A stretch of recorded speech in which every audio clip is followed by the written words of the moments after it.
Hello and welcome to the AVFC STATTO preview show in association with Luke Roper on the Villa View. I'm your host, Dan Bardell, joined as ever by Dale, the AVFC STATTO. If you do want to treat yourself to some Luke Roper garments, then the code is TVV20 at checkout. That'll give you 20% off everything that Luke had to offer, including the new range. I think this is still quite new. The Villa thing on the sleeve there. Yeah, let's get started, Dale. First, how are you? Yeah, all good. I'm glad the international break's over, so we get back to some proper football now. I don't mind England. I do like watching England every now and again, but I understand that people prefer Villa. I mean, Villa is where my pure loyalty lies. I want Villa. I'm always more club over country, if that makes sense, but I still always want England to do well. So let's get into the show. Let's start with the first one, and as ever, we're going to start with looking at Villa in general. Aston Villa are unbeaten in their last 4 Premier League games, winning 3 and drawing 1. The last time Villa went on a longer run was in December 2020. Was that Dean Smith? Was that the lockdown season, Dale? Feels like it was years ago now. It was, yeah. So it was years ago. It was years ago, yeah.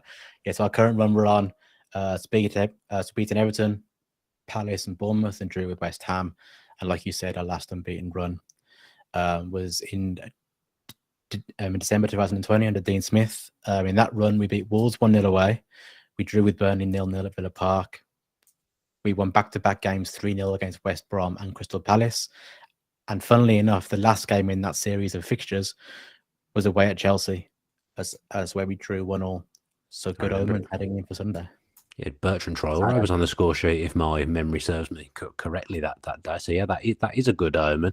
Villa generally haven't been great at Stamford Bridge, which I'm sure we'll come on to, but I fancy us to get something at the weekend. I've got to be honest.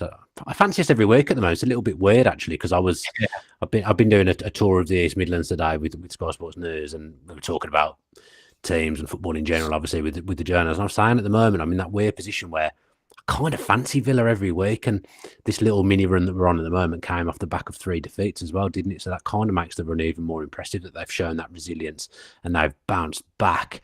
The second thing we have for Villa is that Aston Villa have won 1 of their last 17 Premier League games away against Chelsea, drawing 4 and losing 12. Yeah, not good. I can remember some big humblings at Chelsea over the years. Even when we were good under O'Neill in the top 6, we got humbled by 6 or 7 in the end. We got done, didn't we? So Stamford Bridge generally hasn't been a great hunting ground for Villa. I remember a win under Alex McLeish, but other than that, I remember a few battling draws in the O'Neill and then Houllier years, but no, generally not good. No, so we did draw with them in the Carabao Cup, I think it was, when Cameron Archer scored, but then we lost on penalties. I think that was the last one. But then we lost 7 of our last 8 Premier League games, Stamford Bridge drawing 1. Our only win in the stat that you mentioned earlier was a 3-1 win at Stamford Bridge on New Year's Eve in 2011, which is actually a weird day for a fixture. We've only played 3 times on New Year's Eve in history. That was the last one. So the quiz question for you this week, Dan, is: can you name the goal scorers of the 3-1 victory in 2011? I can. I don't know if I've got I probably won't get the order right, but Ireland, Petrov and Bent. That's correct, and also in the correct order. Yes, come on. There you go. You're getting better at these now. Let's get quizzical. I'm good at quizzes generally. I'm not, especially when it comes to Villa. I'm not good at quizzes about anything else, but Villa, I like to think I'm okay. And I do remember that game. We were in the white shirt, weren't we? In the claret shorts. Nice kits that year. Terrible football. Nice kits. I think they were the final night kits that we had as well. Let's have a little look at Chelsea then. Now, Chelsea have won 2 of their last 3 Premier League games. They've drawn 1 of them. That's as many wins as in their previous 15 in the competition, drawing 6 and losing 7. So I still think it's a relatively good time to play Chelsea. They've got Champions League football coming up as well, which I'm sure they'll have their eye on, because they're not going to get in the Champions League through the league this season. That's for absolute certain. But I just think we always seem to get teams at the wrong time. It's not the perfect time to play them, like it would have been maybe a month ago when they were really, really struggling and losing to everyone. Yeah. It's always a Villa thing, I think, isn't it? When teams hit form before they play us, or they get a new manager before they play us, and they get that manager bounce and that sort of stuff. But yeah, Chelsea have won games against Leeds and Leicester, and then drew to Everton last time out. However, they did go 2-0 up against Everton So before Everton come back to draw that game. And then interestingly, this season, Premier League games at Stamford Bridge have produced the fewest total goals across the league of any other stadium, and that's 26. That doesn't surprise me, actually. That doesn't surprise me at all. They're not in scintillating form, though. They've kind of gone back to basics and they've settled their team down a little bit more. I mean, Potter needs next season, in my opinion, anyway. But he's kind of settled his formation and settled his team down. I think Reece James is out, which might disrupt that a little bit for Chelsea. But although I think there's been better times to play them in the last couple of months, I don't think it's a terrible time to play them. Reece James being out is actually massive for them. They really struggle when he doesn't play. Let's look at the second Chelsea stat now. Chelsea have only scored 29 goals from their 27 Premier League games this season, with their top scorer being Kai Havertz with 7 goals. Yeah, they're not scoring enough goals. As Havertz has 7, Raheem Sterling has 4, and Mason Mount has 3, and then the rest of them have 2 or 1, basically. The next scorer down is actually Jorginho, who left in January to Arsenal. So I thought I'd throw this quiz question in, Dan. Got him. As I was mentioned, Kai Havertz has scored 7 goals for Chelsea this season, is the top scorer. I'm going to list every Premier League club that's top scorer has more or equal to 7 goals this season.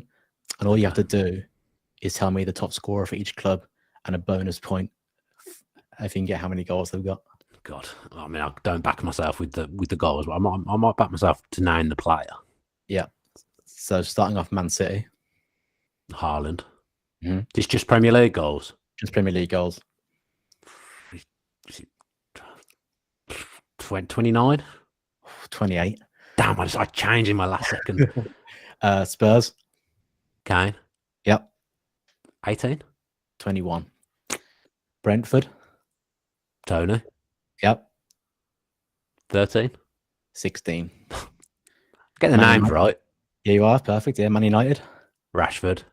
Yep. 20. 14.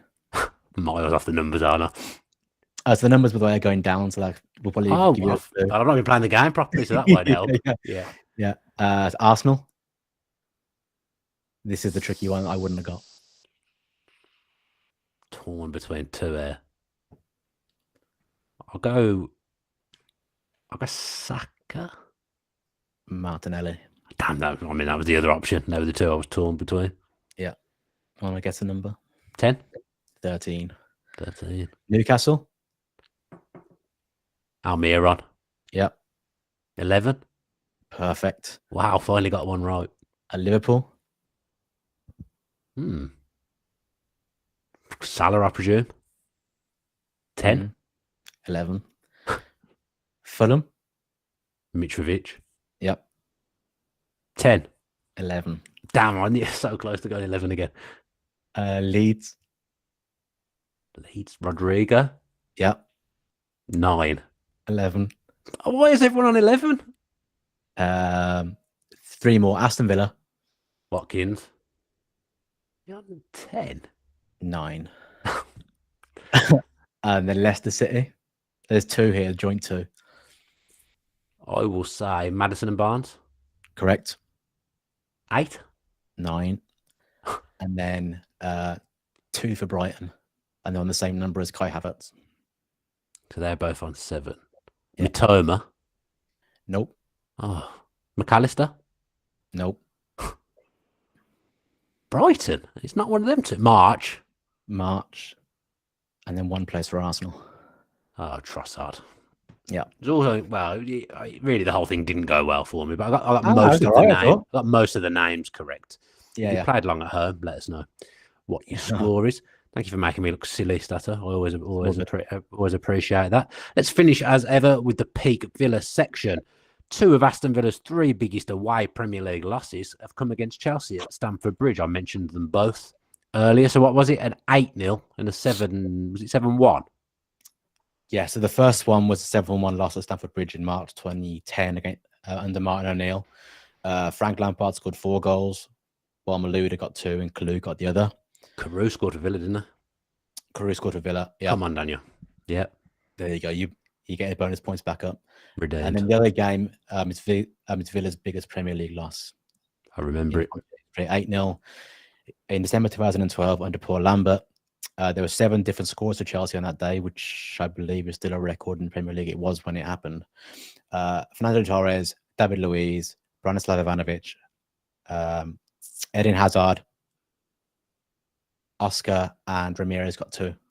But interestingly, before the 8-0 loss, so we were riding a 5-game unbeaten run. Were we? And the game before that, we beat Liverpool 3-1 at Anfield. I remember that. When Benteke and Wyman had a field day. Yeah, I mean, I can't understand why a back three of Chris Hurd, Kieran Clark, and Nathan Baker conceded 8 goals at Stamford Bridge. That screams solidarity at the back to me. That's good memory. That was a horrible. It was just a horrible game, wasn't it? I think Yeah. it was Loughton one wing back and Bennett at left wing back. It's a solid defence, isn't it? I can't understand why we conceded 8 that day at all. God, dark times. Thank God we don't have to go through things like that anymore. That was a horrible. They even let a kid take a pen at the end, didn't they? And he missed. Guzan saved it, but I can't remember his name. But he was there for years. That kid, never playing a game, but he missed his penalty in his big moment. Right. Well, yeah. Remembering those great times has cheered me up, Stato. So thanks ever so much for that. That does us for the show. Thanks to Dale for joining me and as ever coming up with all the stats that he comes up with. Keep your eyes peeled on the AVFC Stato page on Twitter, and I'm sure there'll be many more golden tweets making their way through in the next few days, before the Chelsea game. Be back with a match preview at some point tomorrow. I've got absolutely no idea when. We haven't organised it yet. Sorry, I've been busy this week, but I'll sort it out and we'll get a match preview done. Thanks ever so much for tuning in. Don't forget to like the video, comment on the video, subscribe to the channel, and all that jazz. Have a good rest of the night. Up the